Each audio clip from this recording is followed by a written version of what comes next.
भगवान कभी राम के रूप में अवतार लेंगे, कभी परशुराम के रूप में अवतार लेंगे, कभी मत्स्य के रूप में अवतार लेंगे, कभी शूकर के रूप में अवतार लेंगे।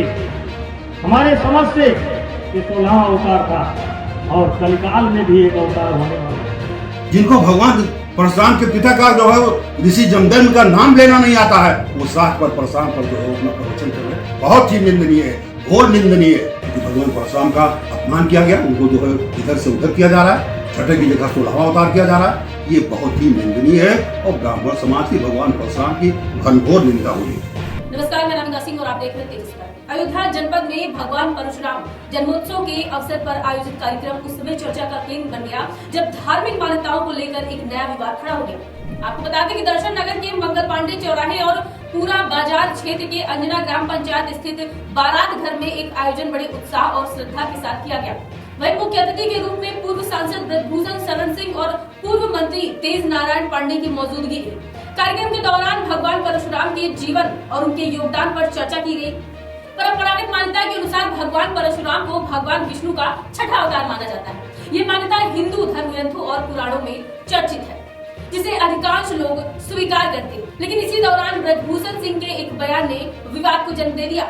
अपने संबोधन में ब्रजभूषण शरण सिंह ने कहा है कि भगवान परशुराम केवल छठे अवतार नहीं बल्कि उनका 16वां अवतार थे। उन्होंने ये भी दावा किया है कलिकाल में भगवान का एक और अवतार होने वाला है। उनके इस बयान ने वहां मौजूद लोगों के बीच चर्चा को जन्म दे दिया और देखते ही देखते ये मुद्दा राजनीतिक और सामाजिक बहस का विषय बन गया। मैं आपको बता दें कि इस बयान के बाद समाजवादी पार्टी के नेता भगत राम मिश्रा ने अपनी कड़ी प्रतिक्रिया दी है। उन्होंने ब्रजभूषण सिंह के बयान को धार्मिक भावनाओं के खिलाफ बताते हुए कहा है कि इस प्रकार के बयान समाज में धर्म और विवाद पैदा करते हैं। आपको बता दें कि भगत राम मिश्रा ने साफ शब्दों में कहा है कि ब्रजभूषण को अपने बयान के लिए सार्वजनिक रूप से माफी मांगनी चाहिए।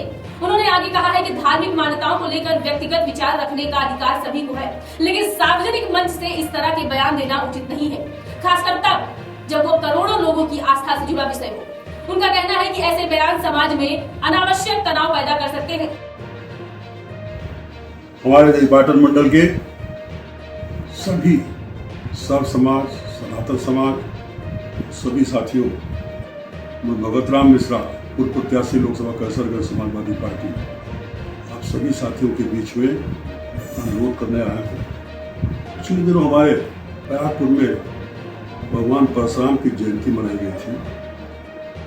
उस भगवान परशुराम की जयंती में हमारे सनातन समाज, ब्राह्मण समाज, उपस्थित सर्व समाज को जो उसके मुख्य अतिथि थे पूर्व सांसद ब्रजभूषण शरण सिंह ने बहुत ही अपमान हमारे सनातन समाज का और ब्राह्मण समाज का किया, जो किसी भी कीमत पर बहुत घनघोर अपराध है और निंदनीय है। मैं अभी तक इंतजार कर रहा था भारतीय जनता पार्टी द्वारा आयोजित परशुराम जयंती पर कुछ लोग शायद अपना प्रायश्चित व्यक्त करें, लेकिन नहीं व्यक्त किया। इसलिए आपके सम्मान में, साथियों के सम्मान में मुझको अपने समाज की सनातन की रक्षा के लिए आज कहना पड़ रहा है, तो मैं क्षमा भी चाहूंगा। सबसे बड़ी बात, आप सभी साथी लोग देख रहे हैं, ये सभी जानते हैं कि भगवान परशुराम का छठा भगवान का अवतार माना जाता है, सभी लोग जानते हैं। इस बात को वहां कुछ विद्युत जन्य लोगों ने कहा कि नहीं छठा अवतार थी, लेकिन हमारे जो मुख्य अतिथि बनाए गए थे, जिन लोगों ने बनाया, उसमें मैं नहीं कुछ कमेंट करना चाहूंगा। उन्होंने कहा नहीं साहब, आप लोग स्वयं कहा कि नहीं आप लोग मानिए, लेकिन मैं 16वां अवतार मानता हूं। पुराण पर जो भगवान वेदव्यास ने लिख दिया है उस पर किसी की बदलने की, कमेंट करने की हैसियत नहीं है, क्योंकि भगवान परशुराम का अपमान किया गया, उनको जो है इधर से उधर किया जा रहा है, छठे की जगह 16वां अवतार किया जा रहा है। ये बहुत ही निंदनीय है और ब्राह्मण समाज की भगवान परशुराम की घनघोर निंदा हुई है। इतने नहीं है, आप लोगों ने देखा साहब, भगवान परशुराम की वो कह रहे हैं कि साहब गंधर्वों चित्ररथ की जो है उसमें भगवान परशुराम की पत्नी कह रहे हैं, भगवान परशुराम की पत्नी को वहां जाना बता रहे हैं, जबकि भगवान परशुराम की मां गई थी।